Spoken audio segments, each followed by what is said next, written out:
Hi guys, ഇന്ന് ഞങ്ങൾ 180 രൂപയുടെ മേളയിലേക്ക് പോയിരിക്കുകയാണ് കിളിമാൻ്റെ അടുത്ത്. ഏതെടുത്താലും 180 എന്നാണ് അവിടെ എഴുതി വെച്ചിരുന്നത്. അങ്ങനെയാണ് ഞങ്ങൾ ഇവിടുന്ന് വണ്ടിയും വിളിച്ച് അങ്ങോട്ട് പോയത്.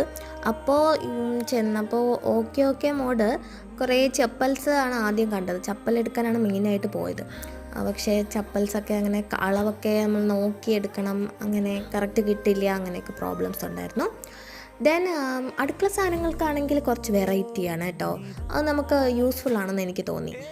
പ്ലാസ്റ്റിക് ഡപ്പകളാണെങ്കിലും ചില വീട്ടു സാധനങ്ങൾ, ചപ്പാത്തി പലക, പിന്നെ ഗ്ലാസ്സുകൾ. എനിക്ക് ഇങ്ങനത്തെ പൊട്ടുന്ന ഗ്ലാസ് ടൈപ്പ് ഭയങ്കര ഇഷ്ടമാണ് കേട്ടോ. അപ്പോൾ അതിൽ നിന്ന് ഏതെങ്കിലുമൊക്കെ എടുക്കാമെന്ന് വിചാരിച്ചു. പിന്നെ എന്തോ ഒരു മൂഡ് പോയി. ഇത് പ്ലാസ്റ്റിക്കാണ് കേട്ടോ, എങ്കിലും കാണാൻ നല്ല ഭംഗിയുണ്ടായിരുന്നു. നമ്മൾ അമ്മമാരെയൊക്കെ കൊണ്ട് പോവുകയാണെങ്കിൽ അവർ കറക്റ്റായിട്ട് വീട്ടിൻ്റെ സാധനങ്ങളെല്ലാം നോക്കിയെടുത്തേനെ. നമുക്ക് ഇങ്ങനെ ഓടിച്ചാടി നടക്കാനല്ലാണ്ട് വീട്ടിലേക്ക് ആവശ്യമുള്ള കറക്റ്റ് സാധനങ്ങൾ എടുക്കാൻ അറിയില്ലല്ലോ. പിന്നെ ബാഗ്സ് കൊള്ളായിരുന്നു. അതിനടുത്ത് ഈ ഒരു ബാഗ് നല്ല രസമുണ്ടായിരുന്നു കാണാൻ, നല്ലൊരു റോയൽ ലുക്ക്. പിന്നെ കുറേ കുഷ്യൻസ്, ഇതെല്ലാം 180 എന്നാണ് അവിടെ എഴുതി.